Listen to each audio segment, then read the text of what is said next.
YouTube. I hardly think of YouTube as a learning management system. What a fantastic delivery system, and how much great stuff there is here. Here's a documentary that I discovered the other day. For those of you who are fans of the Beatles, or think that there's any chance that you might ever actually teach the Beatles, just do a YouTube search, as I've done here, for Howard Goodall Beatles, and listen to this documentary in which Howard Goodall goes into much more detail than you would expect in a TV doco on the why the Beatles were actually so good musically. And we're going to come back to YouTube in a future week and look at setting up a YouTube channel to share our own work as well.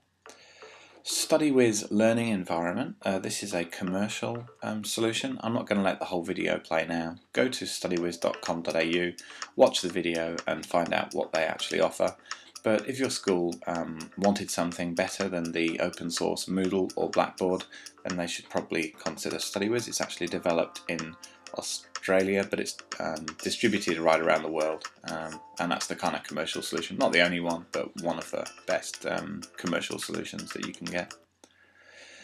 Naxos Music Library. Again, this is not a learning management system, this is content, so I'm sorry that I'm flicking between the two. But the Naxos Music Library is a subscription service. It's quite expensive for an institution, but I think it's relatively cheap for a teacher. You'd need to look into it. And it gives you access, as you can see at the top right hand corner, to over 40,000 CDs online, over 500,000 tracks of music. And you do a search, up they come, you launch a little player, and you can stream directly off the website. So that's a very useful online resource that teachers can have. You're now looking at MusicNet, which is a website that we've developed at MLC. Again, MusicNet is an online repository for all the resources that we make, so stuff that we own copyright for. There might be lesson plans, PDFs, there might be recordings. We also can link to here, say we've got a composer, you can see there's 30 resources for something called James Hubster. So say there's a website for James Hubster. The Mozart. If I click on Mozart, it starts going through. They're the web links first. If we went further down, we would find PDFs about Mozart that we've created, and recordings as well. Or I can do a search for Mozart, a free text search. That will then show me, or you can see some of the MP3s that we've made at the that we've recorded at school. But also there's a button there. It says still can't find what you're looking for. Enter Grove Music. And they've renamed Grove Music now. You would all know about the Grove Encyclopedia of Music. Well, this is the online equivalent. They've now called it Oxford Music Online. It's been rebranded, but essentially it's all of the, well, not all of the information from Grove Music, but all that they have digitised, and they're constantly putting more up here as well. Again, this is a subscription service. This one's relatively cheap. I think we pay about $500 US a year for this one, which might sound like a lot of money, but when you think that that gives, 1,000 students at the school access to it, through their individual laptops, and because of the way our intranet works, they can even access this from home. That's a terrific tool. We certainly couldn't put a Grove encyclopedia on their laptops unless we sort of, illegally scanned page by page in and emailed it all to them. So, yeah, it's a pretty amazing tool that's available to them. There's just another page. You can see entry on Mozart. All right, then we talked about the idea of social websites, social networking, and whether we can consider this to be a form of LMS.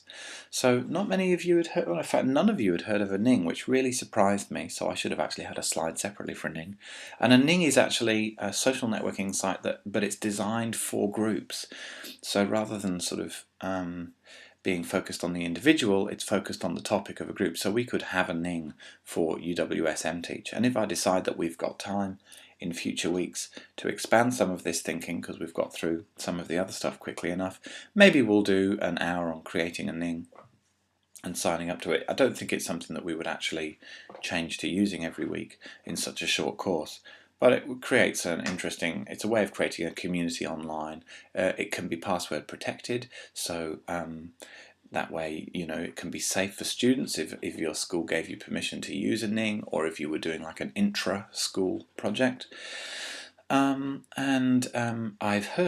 been assured that if you tell them that you are an educational school, they will remove the Google ads from the link, which is how they fund the site, which means that there's going to be no dodgy adverts coming up for students on the site.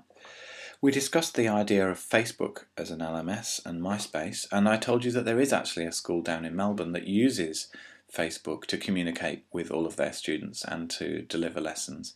Now, I didn't really go into this in great detail because we got mostly stuck into talking about the politics. I told you that you were all mad to, or you would be mad if you communicated with your students on Facebook in New South Wales, and I explained that the reason for that is because the New South Wales child protection legislation hasn't really been fully tested yet.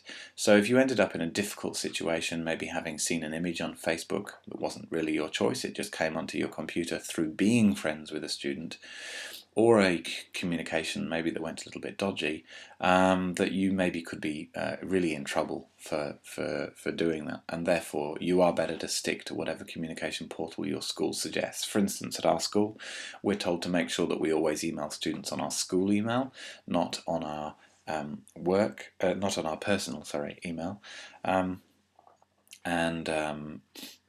yeah, because that can all sort of be tracked and kept. It's even though it's private between the student and the staff, and no one's reading that email, it could be traced through the mail server if it needed to be, to cover a child protection allegation at some point. So, but Facebook is possible. It has the idea of groups, which you could use for individual subjects in class, things like that, couldn't you? And MySpace, similarly. MySpace has been around for longer than Facebook, but actually now doesn't have anywhere near as many members as Facebook. Facebook's the dominant social networking site at the moment. It's only been around a few years. It's amazing to think, because we're all so used to using it. Well, not all of us, but most of us.